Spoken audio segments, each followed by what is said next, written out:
Hello दोस्तों। अब जो है हम यूनिट नंबर 5th देखने जा रहे हैं ऑफ मैनेजमेंट कंसेप्ट, जो कि लास्ट यूनिट है इस सब्जेक्ट की। Let us see first question, what do you mean by controlling. Controlling से आप क्या समझते हैं? Discuss its importance and limitations, और इसकी क्या इम्पोर्टेंस है और इसकी क्या लिमिटेशंस है यानी डिसएडवांटेजेस है। अब बात करें जब हम कंट्रोलिंग की, तो कंट्रोलिंग एक तरीके का प्रोसेस है जो मदद करता है कंपैरिजन में बिटवीन द स्टैंडर्ड फिक्स्ड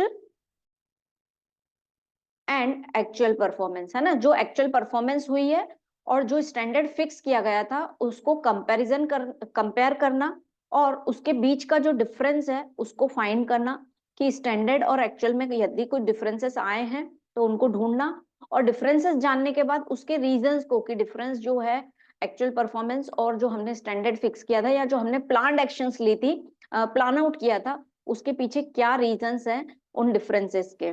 और यदि डिफरेंसेस बहुत बड़े लेवल पे हैं तो उसके लिए जो है करेक्टिव एक्शंस लेना, कि जो है ये आगे फ्यूचर में ऐसी चीजें जो है रिपीट ना हो और इसके अकॉर्डिंग ही प्लानिंग की जाए। तो कंट्रोलिंग बहुत सिंपल लैंग्वेज में यदि हम बात करें तो controlling is the process of comparison between the standard performance and the actual performance, okay, and finding the differences, है ना। और उस डिफरेंसेस को जब हम ढूंढ लेते हैं तो उसके रिगार्डिंग जो है करेक्टिव एक्शंस लेना। अब हम देखते हैं what does controlling means. Controlling means comparison of actual performance with the planned performance. जो हमने प्लानिंग की है उसको हम कंपेयर करते हैं किससे? एक्चुअल से। If there is any differences then finding the reasons for जब सच डिफरेंसेस, यदि कोई डिफरेंसेस है तो उन डिफरेंसेस के रीजंस को ढूंढना, एंड टेकिंग करेक्टिव मेजर्स और action to stop those action reasons. और यदि कोई ऐसे रीजंस आ रहे हैं जो कि सही नहीं है ऑर्गेनाइजेशन के लिए तो उनके लिए करेक्टिव मेजर्स लेना, so that in future there is match between actual and plan performance, ताकि जो है फ्यूचर में जो है एक्चुअल परफॉर्मेंस और जो आप प्लान कर रहे हैं, आपकी जो प्लान परफॉर्मेंस है वो जो है मैच करें, उनमें कोई डिफरेंस न रहे। ठीक है। So this is the meaning of controlling. यदि हम इसको एक एग्जाम्पल से भी समझने की कोशिश करें तो सपोज इफ अ ऑर्गेनाइजेशन, उन्होंने कुछ क्राइटेरिया डिसाइड किया है, ये प्लानिंग किया है यानी स्टैंडर्ड फिक्स किया है कि उनका आउटपुट जो है अभी के इंटरवल में 1000 यूनिट्स होगा। ठीक है। अब 1000 यूनिट्स जो है उन्होंने डिस्क्राइब किया है, बट जब उन्होंने प्रोडक्शन हुआ तो उन्होंने ये देखा कि एक्चुअल परफॉर्मेंस जो है यानी एक्चुअल आउटपुट जो आया है दैट इज अराउंड 800 यूनिट्स। ठीक है। यानी इनमें स्टैंडर्ड जो आपने फिक्स किया है और जो एक्चुअल परफॉर्मेंस है इसमें 200 यूनिट्स का जो है डिफरेंस आ रहा है। अब इसके पीछे जो है आप क्या देखेंगे कि ये डिफरेंस जो है वो क्यों आया है ना। अब डिफरेंस के अलग अलग कारण हो सकते हैं, जैसे कि यदि हम इसका कोई रीजन निकालने की कोशिश करें तो हो सकता है कि आपकी मशीनरी में कुछ फॉल्ट आ गया हो, जिसके कारण जो है फॉल्ट इन मशीनरी यानी जिस मशीनरी का आप यूज कर रहे थे प्रोडक्शन में उसमें कुछ फॉल्ट आ गया हो और जिसके कारण जो है आपके प्रोडक्शन यूनिट्स जो है वो कम हुए हैं।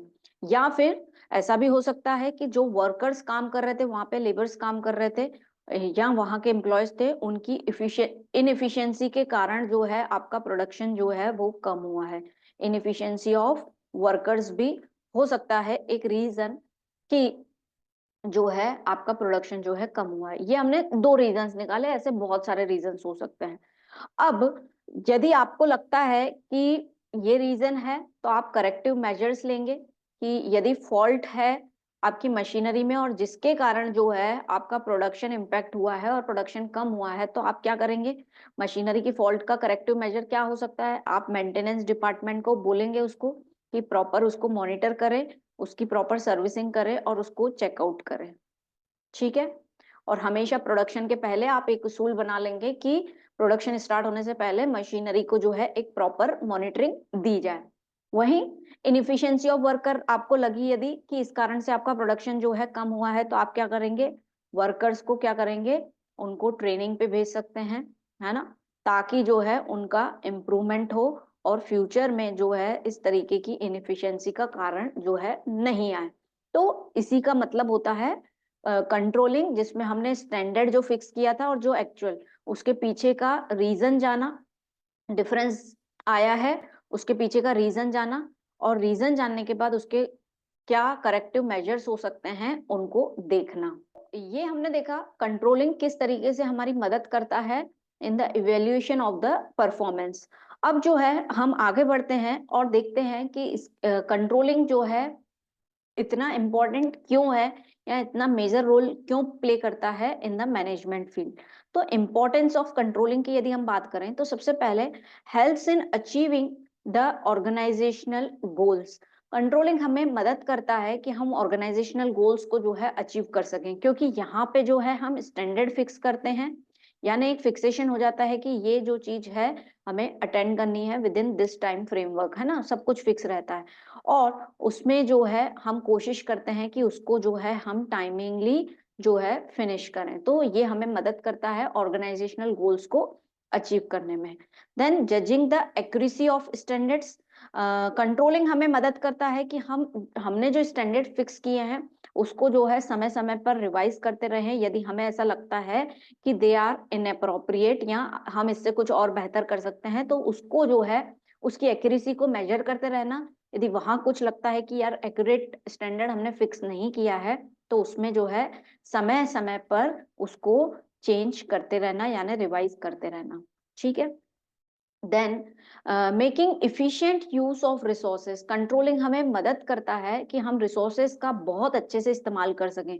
जैसे कि हमने प्लान किया है ऑलरेडी कि हमें कितने रिसोर्सेज जो है रिक्वायर्ड हैं, तो हमें पता रहता है कि रिसोर्सेज की अवेलेबिलिटी कितनी है हमारे पास, और उसका पूरी तरीके से ऑप्टिमम लेवल पे रिसोर्सेज का यूटिलाइजेशन करना। रिसोर्सेज यानी आपका रॉ मटेरियल, जैसे आपने फिक्स किया, जैसे हम अभी हमने एग्जांपल लिया कि 1000 यूनिट्स का प्रोडक्शन होना चाहिए, तो आपने फिक्स किया है 1000, यानी आपको उसके हिसाब का रॉ मटेरियल अवेलेबल होगा, तो उसका प्रॉपर फुली यूटिलाइजेशन होना, ना कि अंडर यूटिलाइजेशन। वैसे ही रॉ मटेरियल हो गया, ऐसे ही जो लेबर्स काम करेंगे, ऐसा नहीं बहुत सारे लोगों को एम्प्लॉयमेंट दे दी और कुछ लोग जो है फ्री बैठे हैं इन द प्रोडक्शन प्रोसेस और बाकी के लोग काम कर रहे हैं, तो फ्री के जो बैठे हैं उनको हम जो वेजेस देंगे वो एक्स्ट्रा वेजेस चली जाएंगी, तो उस चीज को ध्यान में रखना, है ना। ऐसे ही आएगा आपका फाइनेंस का मैनेजमेंट, जो आप खर्चा कर रहे हैं, जैसे प्रोडक्शन कर रहे हैं उसमें जो कॉस्ट आ रही है, तो कोशिश करना कि उसकी कॉस्टिंग जो है कम हो। तो एक तरीके से रिसोर्सेज, जो भी रिसोर्सेज अवेलेबल है उसका अच्छी तरीके से इस्तेमाल करना कंट्रोलिंग हेल्प करती है, क्योंकि उसी में स्टैंडर्ड फिक्स हो जाता है ना कि 1000 यूनिट्स के लिए रॉ मटेरियल कितना लगना है, पैसा कितना लगना है, या लेबर कितनी लगनी है ना। तो इसमें जो है ये कंट्रोलिंग हमें मदद करता है रिसोर्सेज को अच्छी तरीके से यूज करने में। Next, improving employee motivation.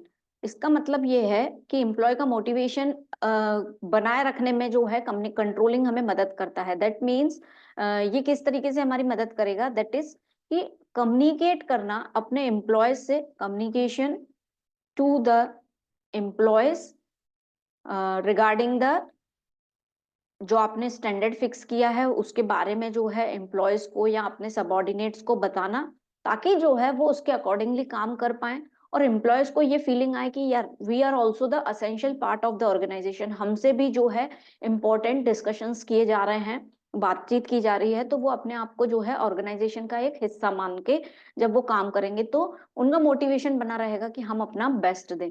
सो कंट्रोलिंग हमें हेल्प करता है इम्प्रूविंग एम्प्लॉय मोटिवेशन। ठीक है।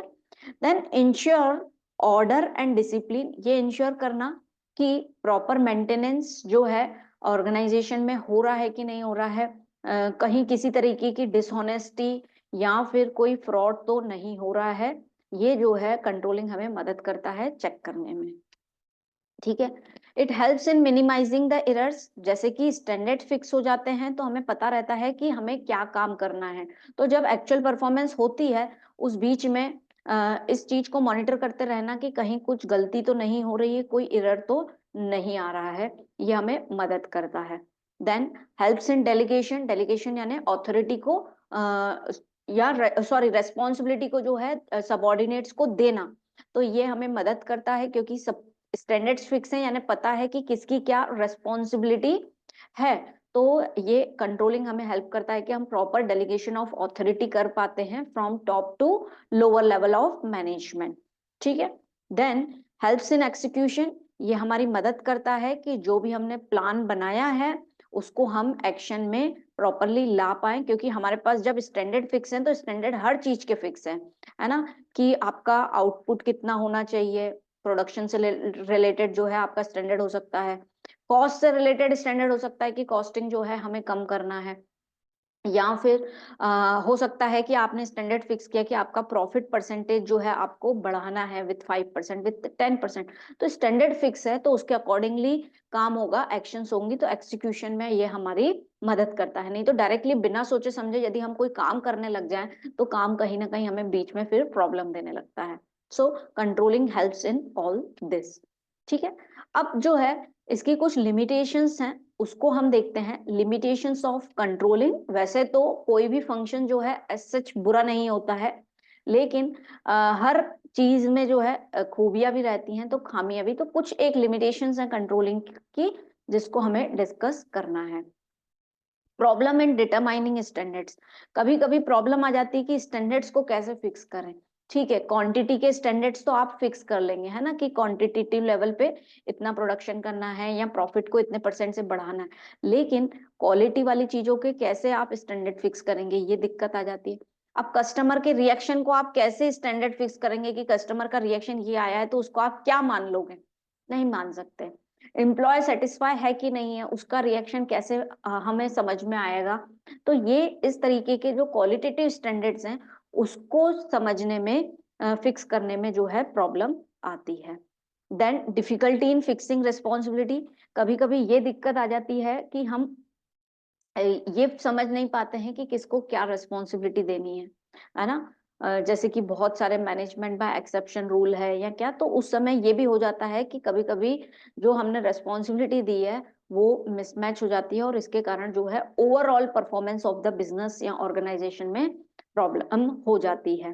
Then difficulty in controlling external factors, हम इंटरनल फैक्टर्स ऑफ ऑर्गेनाइजेशन को तो कंट्रोल कर लेंगे कि वर्कर्स को किस तरीके से काम करवाना है या सभी मैनेजमेंट को जो है किस सीक्वेंस में उनको उनसे कोऑर्डिनेशन बनाए रखना है, लेकिन जो एक्सटर्नल फैक्टर्स होते हैं जैसे कि एक्सटर्नल फैक्टर्स में आ गया आपकी गवर्नमेंट की जो पॉलिसीज होती हैं, तो इसको ये तो हमारे हाथ में नहीं है, तो इसके कारण जो है हमारी परफॉर्मेंस पे डिफरेंस आ जाता है।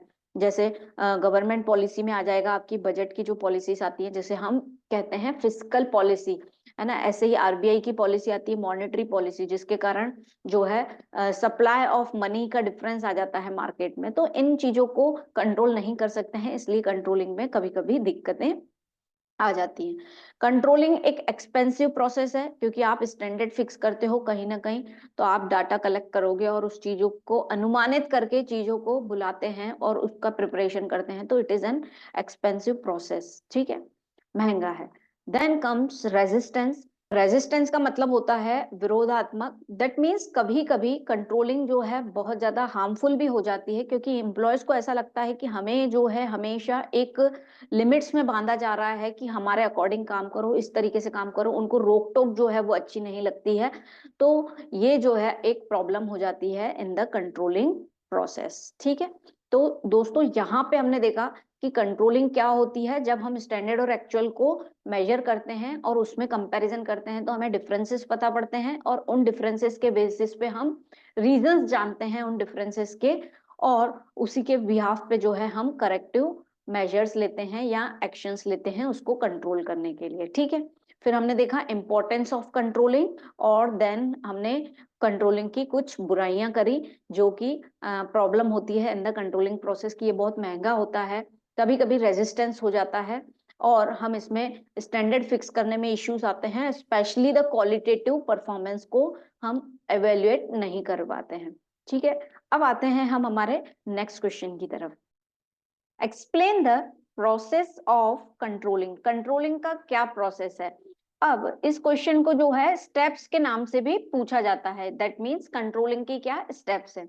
सो let us see what are the steps of controlling. तो सबसे पहली जो है that is setting up of standard, standard fix करना। जब भी हम कोई गोल डिसाइड कर रहे हैं तो कंट्रोलिंग का काम ये यही रहता है कि जो हमने प्लान किया है और जो हमारा एक्चुअल आउटपुट है उन दोनों को मेजर करना। तो जो है सबसे पहले उसके लिए स्टैंडर्ड फिक्स करना। अब स्टैंडर्ड जो है वो हो सकता है हमने क्वांटिटी को लेके किया हो कि क्वांटिटी जो है हमें 10,000 यूनिट्स जो है वो प्रोडक्शन करना है, या फिर हम सेल्स को लेकर जो है कर सकते हैं कि सेल्स जो है इस बार जो है हमें सेल्स की जो स्टैंडर्ड हमने फिक्स किया है दैट इज अराउंड 40 लाख, या फिर स्टैंडर्ड हो सकता है रिगार्डिंग हमने प्रॉफिट किया कि प्रॉफिट जो है इस बार हमें 10% इंक्रीमेंट चाहिए, या फिर हो सकता है हमारा स्टैंडर्ड जो है हमने कॉस्ट ऑफ प्रोडक्शन के लिए फिक्स किया है और हमने ये डिसाइड किया है कि इस बार हमें कॉस्ट को जो है कैसे भी करके नीचे लेकर आना है दैट इज अराउंड 5% पे हमें कम करना है। दैट मीन्स कोई भी एक स्टैंडर्ड फिक्स करना और उस पे जो है उस स्टैंडर्ड को जो है चेकआउट करना। देन जब स्टैंडर्ड फिक्स हो गया फिर क्या करेंगे हम, मेजरिंग ऑफ परफॉर्मेंस। यहाँ पे जो स्टैंडर्ड फिक्स किया था, अब हमारी जो एक्चुअल परफॉर्मेंस हुई है वो हम देखेंगे कि हमारा एक्चुअल परफॉर्मेंस में क्या रिजल्ट आया है। यानी यदि हमने क्वांटिटी का रिजल्ट लिया है तो क्वांटिटी देखेंगे, सेल्स, ओके जो भी है, दैट मीन्स जो भी हमारा एक्चुअल परफॉर्मेंस है उसको हम चेकआउट करेंगे क्वांटिटी के मामले में, और जो क्वालिटी की बात होगी उसको जो है हम माइंड में रख लेंगे, क्योंकि क्वालिटी को तो हम कहीं उसको लिख तो सकते नहीं है किसी फॉर्म में, तो क्वालिटी को भी लेकिन हम ध्यान में रखेंगे कि किस टाइप की क्वालिटी जो है वो आई है। ठीक है, यस, मेजरमेंट ऑफ परफॉर्मेंस हो गया। फिर जो है कंपेयर परफॉर्मेंस अगेंस्ट स्टैंडर्ड, यानी हमारा एक्चुअल परफॉर्मेंस भी अब हमारे सामने है, तो हम जो है कंपैरिजन करेंगे between the actual performance and standard performance, जो हमने स्टैंडर्ड फिक्स किया है और जो हमारा एक्चुअल परफॉर्मेंस। अब इसमें जो है डिफरेंस यदि नहीं आता है, यानी आपका स्टैंडर्ड और एक्चुअल जो है यदि मैचअप हो जाता है, तो जो है यही आपका कंट्रोलिंग का प्रोसेस जो है वो एंड हो जाएगा। ठीक है, लेकिन यदि आपके उसमें जो है एक्चुअल एंड स्टैंडर्ड परफॉर्मेंस में जो है ज्यादा डिफरेंस आ रहा है, थोड़ा बहुत तो माइनर डिफरेंस तो हर कहीं रहेगा, तो यदि वो मैचअप हो रहा है तो यही हमारा कंट्रोलिंग एंड हो जाएगा। लेकिन यदि डिफरेंस जो है ह्यूज आ रहा है, तो जो है उस डिफरेंस को नोटिस करना और उसको ध्यान में रखना कि कितना डिफरेंस आ रहा है। ठीक है, यानी यहाँ पे हम क्या फाइंड करते हैं, डिफरेंस फाइंड करते हैं, डिविएशन फाइंड करते हैं कि कितना डिफरेंस आया है। ठीक है, उसके बाद जब कंपैरिजन कर लिया, फिर जो उसमें से डिफरेंस निकला है उसको एनालिसिस करना, यानी आपके डिविएशंस को देखना कि ये जो है किस कारण से ये डिफरेंस जो है क्रिएट हुआ है, what are the reasons behind the deviations of the standard and actual के बीच में क्या क्यों डिविएशन आया है। ठीक है, तो इससे जो है हमने एनालिसिस कर लिया कि डिविएशन जो है, डिफरेंस जो है वो क्यों आया है। अब ये डिफरेंस जो है दो तरीके का हो सकता है, अगेन पॉजिटिव डिफरेंस भी आ सकता है और नेगेटिव डिफरेंस भी आ सकता है। जैसे कि हमने स्टैंडर्ड फिक्स किया था कि हमें 10,000 यूनिट्स चाहिए, तो यदि आपकी जो है 11,000 यूनिट्स जो है एक्चुअल परफॉर्मेंस होती है, यानी एक तरीके का डिफरेंस तो आया है but it is a positive deviation. लेकिन आपने स्टैंडर्ड फिक्स किया है 10,000 यूनिट्स का, लेकिन यहाँ पे 8,000 यूनिट्स ही प्रोड्यूस हुए हैं, तो यहाँ पे जो डिफरेंस आया है that is the negative difference. और इसको जो है फिर आप इसको एनालिसिस करेंगे कि रीजंस क्या हैं इसके पीछे। ठीक है, जब आप रीजंस जान लेंगे then you will take the corrective measures behind that, तो उसके बिहाफ पे आप करेक्टिव एक्शंस लेंगे, उसका सॉल्यूशन निकालेंगे कि क्या सॉल्यूशन है जिसके कारण यदि कोई नेगेटिव रिजल्ट आता है तो डिफरेंस को जो है हम नेक्स्ट टाइम कंपनसेट कर पाए और नेक्स्ट टाइम जो है इस तरीके का इश्यू ना आए कि स्टैंडर्ड और एक्चुअल के बीच में बहुत बड़ा डिफरेंस हो जाए। यस, पॉजिटिव डिविएशन आ रहा है तो भी हम इस चीज पे एनालिसिस करेंगे कि व्हाट आर द रीजंस जिससे हमारा रिजल्ट जो है बहुत अच्छा आया है, और हम फ्यूचर में उसी के अकॉर्डिंग जो है पॉलिसीज जो है बनाएंगे। तो करेक्टिव मेजर्स लेना, ठीक है, स्टैंडर्ड फिक्स किया, फिर हमने एक्चुअल परफॉर्मेंस देखा, फिर दोनों को कंपेयर कर लिया। अब कंपेयर करने के बाद जो है डिफरेंसेस देखे पॉजिटिव की नेगेटिव, और उसके बिहाफ पे हमने करेक्टिव मेजर्स लिए।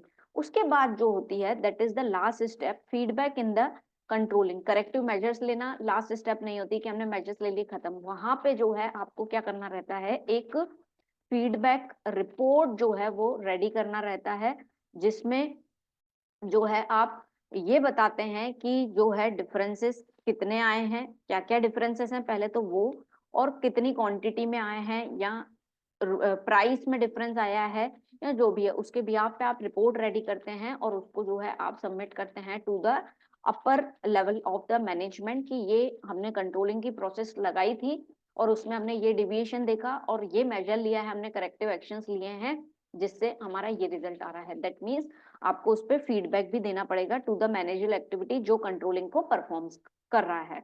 ठीक है, तो यहाँ पे जो है हमारा प्रोसेस ऑफ कंट्रोलिंग बोले या स्टेप्स ऑफ कंट्रोलिंग जो है ये फिनिश होता है। ठीक है, अब जो है हम देखते हैं हमारा next question. What is the next question? Let us see. Discuss the different techniques of control. अब कंट्रोल करने की जो है अलग अलग टेक्निक्स हैं जिसको हमें डिस्कस करना है, या फिर इसको हम मेथड्स ऑफ कंट्रोलिंग भी कह सकते हैं। ठीक है, यानी मेथड्स के नाम से क्वेश्चन आ जाता है या टेक्निक्स के नाम से आएगा तो हम इसी को ही मेंशन करेंगे। सो कंट्रोल करने के लिए जो है अलग अलग टेक्निक जो है मैनेजमेंट अडॉप्ट करता है, ऑर्गेनाइजेशन अडॉप्ट करती है, ताकि जो है उनका परफॉर्मेंस जो है और बेहतर हो सके। सो let us see what is the techniques. सबसे पहला है बजटरी कंट्रोल। अब क्या है बजटरी कंट्रोल? इसमें जो है बजट बनाया जाता है, यानी इन न्यूमेरिक फॉर्म जो है एक तरीके का एस्टिमेशन लिया जाता है कि हमारा जो है टोटल खर्चा कितना आएगा। तो एस्टिमेटेड फिगर्स जो है वो एक तरीके का डाटा लिया जाता है कि पूरे ऑर्गेनाइजेशन में जो है कितना खर्चा आना है, रिगार्डिंग द प्रोडक्शन बोले, रिगार्डिंग द सेल्स बोले कि सेल्स में जो है आप एडवर्टाइजमेंट वगैरह जो भी कर रहे हैं वो, या डिस्काउंट अलॉट कर रहे हैं, जो भी आप फैसिलिटीज दे रहे हैं आपके कस्टमर्स को। देन परचेज में जो है आपको परचेज के लिए क्या क्या चीजें रिक्वायरमेंट होगी, यानी कुल मिला के बजट तैयार करना, एस्टिमेटेड फॉर्म रेडी कर लेना और उस बेसिस पे जो है अपने एक्सपेंसेस को कंट्रोल करना। क्योंकि जब आप बजट रेडी कर लेते हैं तो तब आपको ये आइडिया हो जाता है कि हम एक्सपेंसेस को कैसे कंट्रोल कर सकते हैं, क्योंकि आपके पास हर एक आइटम रहता है जिसपे खर्चा कितना होगा, एक्सपेंस कितना होगा, ये अलॉटेड रहता है, और पैसा इनकम कहाँ से आएगी वो भी आपको पता रहता है। तो जो है आप इस तरीके से जब बजट बना के एक्सपेंसेस को कंट्रोल करते हैं, कॉस्ट को कंट्रोल करते हैं, तो उसी को ही हम कहते हैं budgetary control technique of controlling. फिर जो है नेक्स्ट यदि हम बात करें तो that is comes cost control. Okay, cost control में जो है आप क्या करेंगे, कॉस्ट को कंट्रोल करने की ये टेक्निक है जो कि कॉस्ट अकाउंटिंग में यूजुअली यूज होती है। इसमें एक टॉपिक भी आता है जो आपने पढ़ा होगा, that is known as standard costing. Standard costing में क्या होता है, सबसे पहले जो है जैसे हमने देखा था कि कंट्रोलिंग में गोल डिसाइड किया जाता है, स्टैंडर्ड फिक्स किया जाता है, तो स्टैंडर्ड कॉस्टिंग में क्या करते हैं, हम एक स्टैंडर्ड कॉस्ट निकाल लेते हैं, है ना, और जो है एक्चुअल कॉस्ट जब आता है और उन दोनों को हम मेजर करते हैं और उसके बीच का वेरिएंस निकालते हैं, ताकि जो है हम कॉस्ट को कंट्रोल कर पाए। ठीक है, ये एक मेथड रहता है फॉर जो कि फोकस करता है कॉस्ट को कंट्रोल करने में। वैसे ही स्टैंडर्ड कॉस्ट फिक्स कर लेते हैं, वैसे ही स्टैंडर्ड प्राइस फिक्स कर लेते हैं कि हमारे हिसाब से इस प्रोडक्ट की प्राइस इतनी होनी चाहिए। अब जब वो एक्चुअली मार्केट में आता है तो उसकी एक्चुअल प्राइस क्या है ये हमें पता पड़े, तो इसके बीच में यदि डिफरेंस आता है तो उसको बोलते हैं वेरिएंस, और इस तरीके से जो है हम प्राइस पे भी कंट्रोल कर पाते हैं। तो कॉस्ट कंट्रोल एक मेथड है कॉस्ट अकाउंटिंग का जो हमें मदद करता है कॉस्ट को, किसी भी प्रोडक्ट के कॉस्ट को कंट्रोल करने में, उसे हम कहते हैं कॉस्ट कंट्रोल मेथड। ठीक है, then comes break even analysis. Break even analysis एक ऐसा पॉइंट होता है जिसे हम बीईपी के नाम से भी जानते हैं, ब्रेक इवन पॉइंट। ये जो है जहां पे आपकी कॉस्ट और सेल्स जो है बिल्कुल इक्वल पे रहती है, उसी को ही हम कहते हैं बीईपी पॉइंट। यानी ये ऐसा पॉइंट रहता है जिसमें आपको कोई प्रॉफिट नहीं हो रहा है और न ही कोई लॉस हो रहा है, no profit no loss condition होती है ये। यदि बीपी के नीचे हम आ गए तो जो है हमें लॉस हो जाएगा, और बीपी के ऊपर अगर आ जाते हैं तो हमें प्रॉफिट होगा। तो बीईपी एनालिसिस क्यों किया जाता है, ब्रेक इवन एनालिसिस, इसलिए कि इस पॉइंट से नीचे जो है हमें अपनी एक्सपेंडिचर नहीं करना है, नहीं तो हमें लॉस हो जाएगा। ठीक है, और तो ये यही होती है, ये न्यूट्रल कंडीशन होती है जहां पे आपको कोई नुकसान नहीं हो रहा है, लेकिन आप इससे ज्यादा जो है यदि खर्चा करते हैं तो then you will have a loss. और वहीं पे जो है हमें ये भी पता रहता है कि ब्रेक इवन पॉइंट है, यानी डेंजर की कंडीशन है, हमें इससे ऊपर ही काम करना है ताकि हम बेटर पोजीशन पे आ सके। So this is known as break even analysis. ठीक है, तो इसलिए इसको कंट्रोलिंग टेक्निक इसलिए कहा गया है क्योंकि ये हमें जो है मदद करता है कि हम ऐसा पॉइंट को जान सकें कि उसके नीचे तो हमें जाना ही नहीं है। ठीक है। Then comes management accounting technique. अब मैनेजमेंट अकाउंटिंग टेक्निक जो है मैनेजमेंट ऑफ द ऑर्गेनाइजेशन के लिए हेल्पफुल रहती है। यहाँ पे मैनेजमेंट जो है अलग अलग टूल्स का इस्तेमाल करके अलग अलग स्टेटमेंट्स बना के जो है कुछ फिगर्स या डाटा निकालता है, जिससे उनको ऑर्गेनाइजेशन में डिसीजन लेने में मदद मिलती है। जैसे कि मैनेजमेंट अकाउंटिंग के बहुत सारे टूल्स होते हैं, उसमें से यदि हम कुछ की बात करें तो एक स्टेटमेंट बनाते हैं जिसे हम बोलते हैं एनालिसिस ऑफ फाइनेंशियल स्टेटमेंट। हमने फाइनेंशियल स्टेटमेंट बना दिया, P and L, trading account and balance sheet. उसके बाद उस चीज का एनालिसिस, यदि आपको याद हो तो हमने पढ़ा है कंपैरेटिव 11th 12th में, एंड बीकॉम में भी आपने पढ़ा होगा। कंपैरेटिव बैलेंस शीट है ना, कंपैरेटिव इनकम स्टेटमेंट यानी प्रॉफिट एंड लॉस स्टेटमेंट जो है हमने बनाया हुआ है। वैसे ही एक कॉमन साइज स्टेटमेंट बनता है जिसमें हम कोई कॉमन फिगर ले लेते हैं। जब कॉमन साइज इनकम स्टेटमेंट बनाते हैं तो हम सेल्स को जो है बेस लेके और उसके हिसाब से कंपैरिजन करते हैं कि कितना परसेंटेज इंक्रीज हुआ है या कितना डिक्रीज हुआ है। वहीं कंपैरेटिव बैलेंस शीट में हम क्या करते हैं, 2 इयर्स के फिगर्स ले लेते हैं, यानी 2 इयर्स की बैलेंस शीट लेते हैं और उसका कंपैरिजन करते हैं कि पिछले साल एसेट्स की कंडीशन क्या थी और इस साल क्या है ना। वैसे ही यदि इसके आगे कई किसी और टूल की बात करें तो हम जो है स्टेटमेंट बनाते हैं, कैश फ्लो स्टेटमेंट है ना, फंड फ्लो स्टेटमेंट। ये ऐसे स्टेटमेंट हैं जो ये बताते हैं कि आपके बिजनेस में कैश का कितना आना हो रहा है, यानी कैश इनफ्लो कितना हो रहा है और कैश आउटफ्लो कितना हो रहा है। वहीं फंड फ्लो स्टेटमेंट आपको टोटल इनफ्लोस आपके बिजनेस में कहाँ कहाँ से पैसा आ रहा है वो सोर्सेस पता पड़ते हैं, और कहाँ कहाँ आप एक्सपेंडिचर कर रहे हो यानी पेमेंट कर रहे हो वो हम फंड फ्लो स्टेटमेंट से जान सकते हैं। ऐसे ही बहुत सारे रेशियोज निकलते हैं, अकाउंटिंग रेशियोज, जो मैनेजमेंट को एनालिसिस करने में मदद करते हैं कि उनका ग्रॉस प्रॉफिट रेशियो जो है कम आ रहा है तो क्यों आ रहा है, ज्यादा आ रहा है तो क्यों आ रहा है। इसके पीछे जैसे कि ग्रॉस प्रॉफिट रेशियो हो गया, नेट प्रॉफिट रेशियो हो गया, ऐसे स्टॉक लेवल पे स्टॉक टर्नओवर रेशियो रहता है, डेटर्स टर्नओवर रेशियो, और ऐसे ही लिक्विडिटी रेशियो जहां पे हम हमारे करंट एसेट्स और करंट लायबिलिटीज की जो है कंडीशंस जानते हैं। तो इस तरीके के बहुत सारे टूल्स जो है मैनेजमेंट अकाउंटिंग में यूज किए जाते हैं, जो मैनेजमेंट को मदद करते हैं कॉस्ट को कंट्रोल करने में, ताकि वो डिसीजन ले पाए regarding the costing of the production. ठीक है, अब आते हैं हम नेक्स्ट टेक्निक पे, that is known as business statistics. ये बहुत आसान है, जैसे कि नाम से ही कि हम स्टेटिक्स के बेसिस पे जो है कुछ एनालिसिस करते हैं स्टेटमेंट्स का, उसको ही हम कहते हैं बिजनेस स्टेटिक्स, जिसमें हम डायग्राम की मदद से या फिर किसी ग्राफ्स की मदद से जो है हम पूरा का पूरा जो है स्टेटमेंट्स को समझने की कोशिश करते हैं, उसी को ही कहते हैं बिजनेस स्टेटिक्स। ठीक है, फिर जो है आपका आता है इंटरनल ऑडिट, जिसे हम ऑपरेशनल ऑडिट के नाम से भी जानते हैं। अब ऑपरेशनल ऑडिट या इंटरनल ऑडिट का मतलब ये होता है, वैसे सिर्फ स्पेसिफिकली हम ऑडिट का बात करें तो ऑडिट का मतलब ये होता है कि जब आपके अकाउंट्स की चेकिंग की जाती है किसी भी एक्सपर्ट के द्वारा, सीए के द्वारा, सीएस के द्वारा, तो उसको जो है कहा जाता है ऑडिट। अब इंटरनल ऑडिट का मतलब ये होता है जब आपकी मैनेजमेंट टीम में से ही कोई मैनेजरियल एक्सपर्ट जो है आपके पूरे ऑर्गेनाइजेशन का ऑडिट कर ले कि आपकी ऑर्गेनाइजेशन की क्या कंडीशन चल रही है, ओवरऑल एनालिसिस निकाले, that is known as internal audit. इसमें मेन डिफरेंस ये रहता है इंटरनल ऑडिट में कि कोई बाहर के इंसान को बुला के और हम कुछ चेक नहीं करवाते, हम इंटरनल मैनेजमेंट से ही ऑडिट करवाते हैं हर एस्पेक्ट पे, कि हमारी सेल्स कितनी आ रही है, कॉस्टिंग कितनी हो रही है, प्रॉफिट आ रहा है तो इतना आ रहा है। तो इस सबके पीछे जो है हर एक टर्म, हर एक आइटम जो अकाउंटिंग का है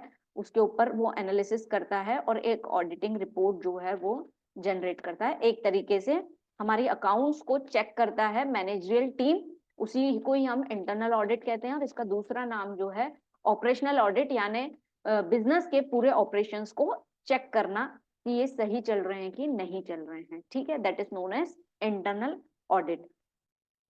फिर जो है दैट इज नेक्स्ट टेक्निक जो है पर्सनल ऑब्जर्वेशन। जैसे कि हमने बहुत सारी टेक्निक्स लगाई हैं, अलग अलग टूल्स हमने देखे हैं जैसे बजटरी कंट्रोल, कॉस्ट कंट्रोल, लेकिन पर्सनल ऑब्जर्वेशन की बात ही अलग है, जहां पे मैनेजमेंट खुद से जाके ये ऑब्जर्व करता है कि सभी मैनेजमेंट की चीजें जो हैं वो ठीक चल रही हैं कि नहीं चल रही है, या प्रॉपरली एक्चुअल में प्रैक्टिकल जाके चेक करना कि काम जो है वो सही चल रहा है कि नहीं। आपने स्टैंडर्ड फिक्स किया 1000 यूनिट्स, ठीक है। अब आपको स्टैंडर्ड जो फिक्स किया है उसके हिसाब से वो काम हो रहा है कि नहीं, ये आप कहाँ पे जाके चेक करोगे, when you will in the factory में जब वो काम हो रहा होगा तब आप ये देखोगे कि स्टैंडर्ड के अकॉर्डिंग काम हो रहा है कि नहीं, जो क्वालिटी हमने डिसाइड की थी वो क्वालिटी के अकॉर्डिंग काम हो रहा है कि नहीं, that is known as personal observation, ठीक है। तो हम खुद से जाके जब उसको चेकआउट करते हैं, कंट्रोल करते हैं चीजों को, तब जो है उसे हम कहते हैं पर्सनल ऑब्जर्वेशन टेक्निक, ठीक है। यस, नेक्स्ट यदि हम बात करें that is PERT and CPM. PERT and CPM को जो है हम बोल सकते हैं कि this is one of the important technique of management. PERT और सीपीएम यूजली जो दोनों टेक्निक्स हैं कॉस्ट को कंट्रोल करने की, बट दोनों में माइनर सा डिफरेंस है। जहां हम बात करें पर्ट की, तो पर्ट का फुल फॉर्म होता है परफॉर्मेंस इवैल्यूएशन रिव्यू टेक्निक, है ना। और वहीं यदि हम बात करें सीपीएम की, तो इसका फुल फॉर्म होता है क्रिटिकल पाथ मेथड, है ना, that is known as CPM. अब परफॉर्मेंस इवोल्यूशन मेथड को जो है प्रोजेक्ट इवोल्यूशन मेथड भी कहा जाता है, कहीं कहीं पे आपको प्रोजेक्ट भी देखने को मिल जाएगा। अब इसका काम क्या रहता है, ये प्लानिंग को जो है सबसे पहले अंडरस्टैंड करती है कि क्या प्लान आउट है, यानी हमारा टारगेट क्या है, किन चीजों को है, और उसको ये कोशिश करती है कि टाइम को जो है मिनिमाइज कर सके, है ना। इसका मेन फोकस रहता है कि कम से कम समय लगे, ठीक है। वहीं क्रिटिकल पाथ मेथड जो है ऐसी एग्जैक्ट, ये जो है बिल्कुल डेडलाइंस पे काम करता है कि टाइम जो है आपको एग्जैक्ट पता रहता है कि कब जो है स्टार्ट होना है और कब जो है एंड होना है, यानी इसमें डेडलाइंस फिक्स रहती। वहीं पर्ट में जो है टाइम मिनिमाइज करते हैं, बट उसमें जो है फिक्सेशन ऑफ टाइम नहीं होता है, ठीक है। इसमें एक तो डेडलाइन कंट्रोल होती है और दूसरा जो है इसमें कॉस्ट को जो है कंट्रोल किया जाता है कि मिनिमम कॉस्ट भी कम लगना है और समय पर भी जो है बिल्कुल समय पर टाइमिंगली जो है वो काम या वो एक्टिविटी होना है, that is PERT and CPM. यदि इसमें और डिफरेंस देखें तो पर्ट जो है प्रोबेबिलिटी के बेसिस पे चलती है कि हाँ ये काम जो है इतने समय में हो सकता है, लेकिन ये सीपीएम की वहीं बात करें तो ये तो बिल्कुल डिटरमाइन रहता है कि ये काम तो इस वक्त ही होना है, इस समय पर्टिकुलर इतना इतना समय लगेगा, यानी क्रिटिकल मेथड थोड़ी उससे ज्यादा अवेयर है। या फिर हम ऐसा बोल सकते हैं कि ये अलग अलग एरियाज में वर्क ऑन करती है। जैसे पर्ट की हम बात करें, परफॉर्मेंस इवोल्यूशन मेथड जो है, रिव्यू मेथड जो है, ये आपको उपयोग करेगी रिसर्च एंड डेवलपमेंट का जब काम होगा। वहां पे रिसर्च एंड डेवलपमेंट में हमें ये तो नहीं पता रहता है कि कितना समय लगेगा, लेकिन कोशिश ये होती है कि हम एक्टिविटीज को कंट्रोल करें ताकि जल्दी से जल्दी जो है हम उस एक्टिविटी को अचीव कर pi by research and development. लेकिन वहीं क्रिटिकल पाथ मेथड जो है कहाँ उपयोग होगा इसका, तो हम बोल सकते हैं कि जैसे कि कंस्ट्रक्शन बिजनेस हो गया आपका, है ना, तो कंस्ट्रक्शन बिजनेस में जो है हम सीपीएम का उपयोग कर सकते हैं, क्योंकि वहां पे जो है आप डेट डिसाइड कर लेंगे कि कंस्ट्रक्शन कब शुरू होना है और कब उसको जो है एंडिंग डेट देनी है। बिकॉज ऑर्गेनाइजेशन का जब काम होता है तब जो है बिल्कुल सटीक तरीके से होता है, उसमें जो है बहुत ज्यादा हम पोस्टपोन नहीं कर सकते। So this is the PERT and CPM, जिसे हम परफॉर्मेंस इवोल्यूशन मेथड कहते हैं, और दूसरे को जो है हम क्रिटिकल पाथ मेथड कहते हैं। This are the two methods of controlling जो कि ऑर्गेनाइजेशन यूज करती है। इंपॉर्टेंट टेक्निक है, ऑब्जेक्टिव में पूछ लिया जाता है, कभी अलग से पूछ लिया जाता है, या फिर आपसे पूरा का पूरा क्वेश्चन आ जाएगा, explain the different techniques of controlling, ठीक है।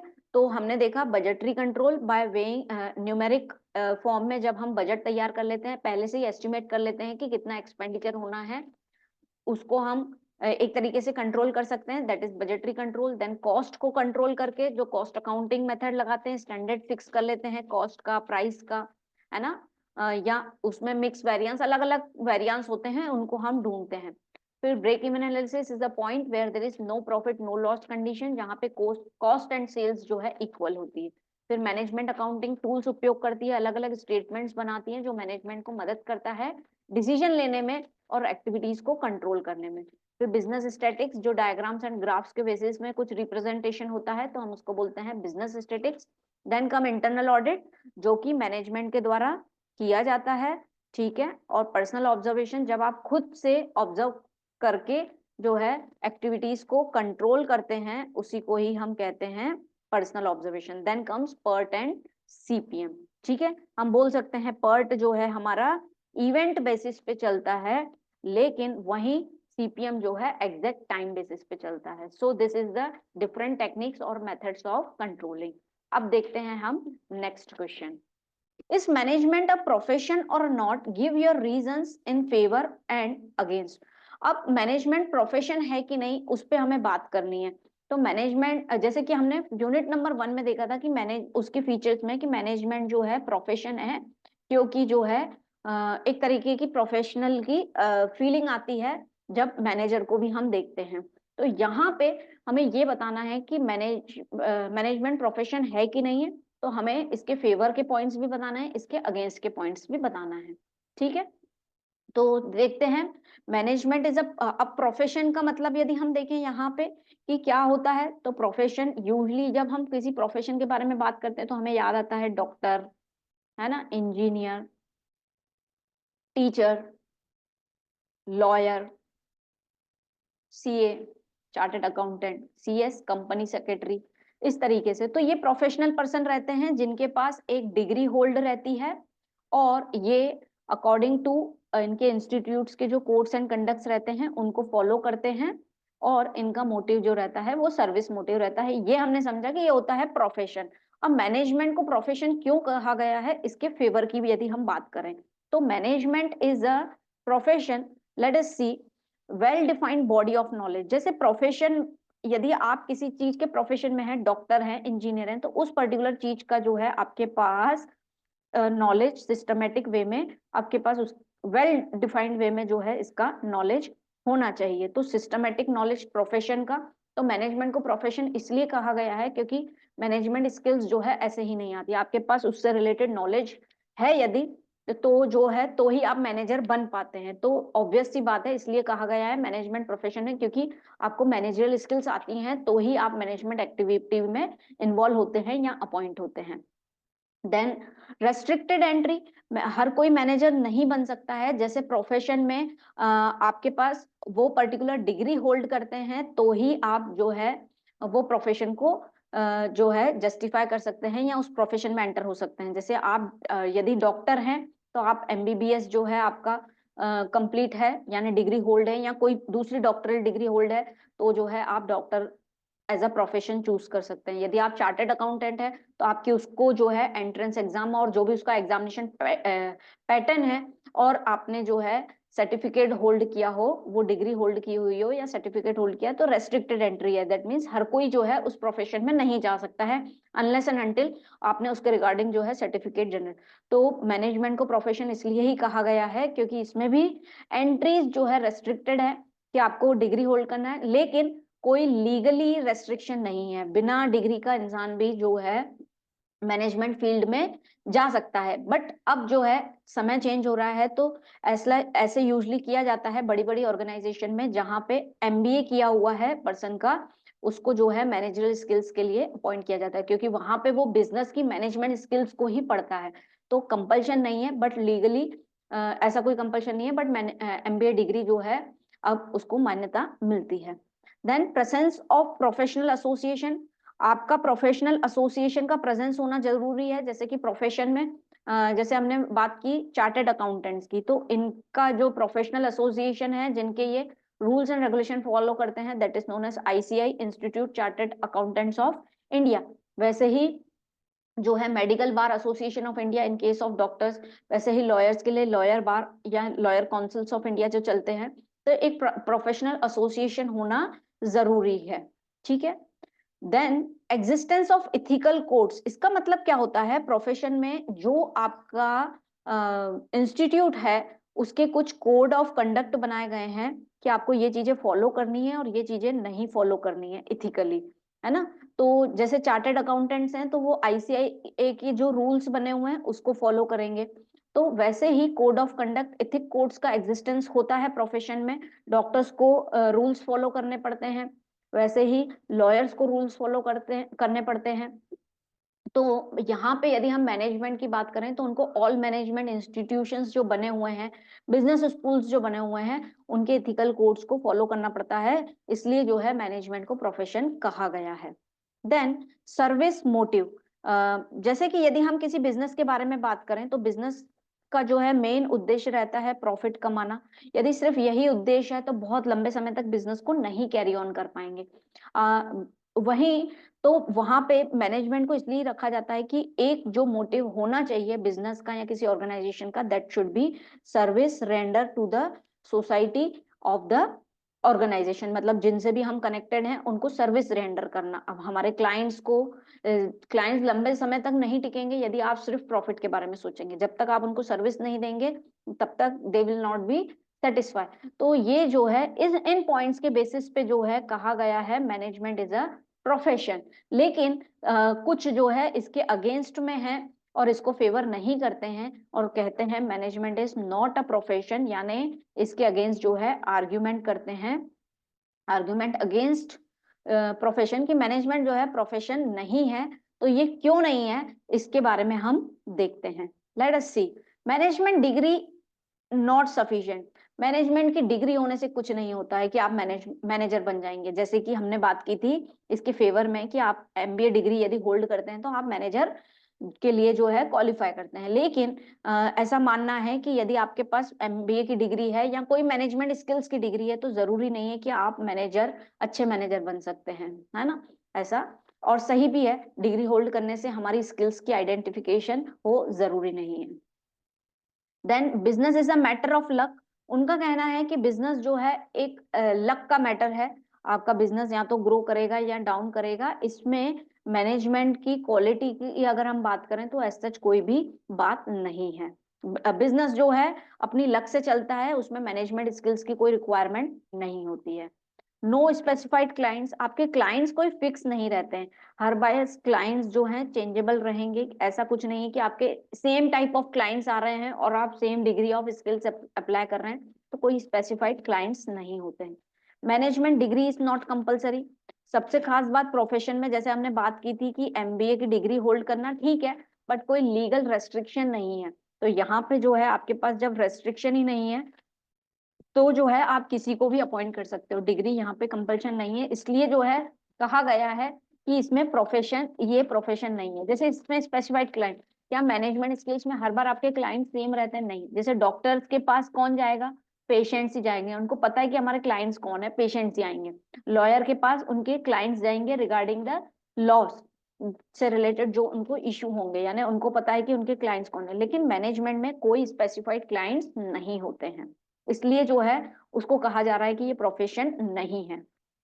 देन बहुत सारे ऑर्गेनाइजेशन में जो बोर्ड ऑफ डायरेक्टर्स की जो टीम रहती है उसमें बड़े बड़े गवर्नमेंट ऑफिशियल्स को जो है अपॉइंट किया जाता है। वो और ये गवर्नमेंट जो ऑफिशियल्स हैं ये आईएएस आईपीएस या कोई बड़े एडमिनिस्ट्रेटिव लेवल पे आते हैं, तो इनके पास वो मैनेजरल स्किल्स नहीं रहती है जो किसी कंपनी को रन कर सके। तो इसके कारण जो है मैनेजमेंट को जो है प्रोफेशन बोला गया है कि मैनेजमेंट जो है टोटली प्रोफेशन नहीं है।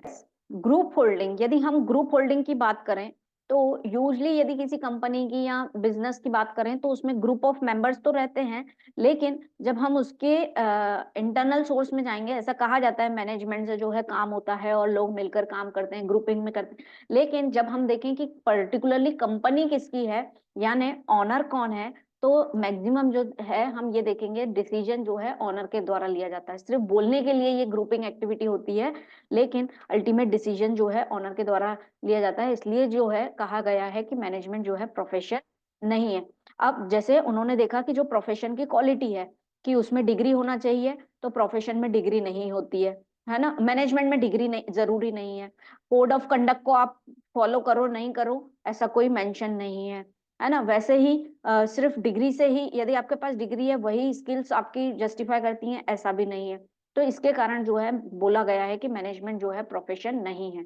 ठीक है, तो इस तरीके से जब क्वेश्चन आता है management is profession or not, तो आप पहले प्रोफेशन का मतलब लिख देना, फिर management is a profession favour में पॉइंट्स लिख देना, और जो है management is not a profession इसके बारे में लिखना। एक क्वेश्चन आता है describe about the management education in India. Management का एजुकेशन कैसा है इंडिया में, तो उससे रिलेटेड जब इस तरीके का क्वेश्चन आता है तो पहले आप मैनेजमेंट को डिस्क्राइब करेंगे, फिर मैनेजमेंट एजुकेशन यानी वो फोकस कर रहे हैं कि प्रोफेशनलिज्म पे ही, तो आपको प्रोफेशन को डिस्क्राइब करना है कि मैनेजमेंट क्यों असेंशियल है इन द एजुकेशन। अब इससे रिलेटेड जो है बहुत सारे एजुकेशनल क्वालिफिकेशंस जो हैं डेवलप होने लगी हैं, डिग्रीज होल्ड करने लगे हैं रिगार्डिंग द मैनेजमेंट। तो ये सब चीजें जो है आपको मेंशन करना है, यानी कुल मिला के आपको प्रोफेशन के बारे में उसमें लिखना है। और एमबीए वगैरह डिग्री उसमें रिक्वायर्ड है।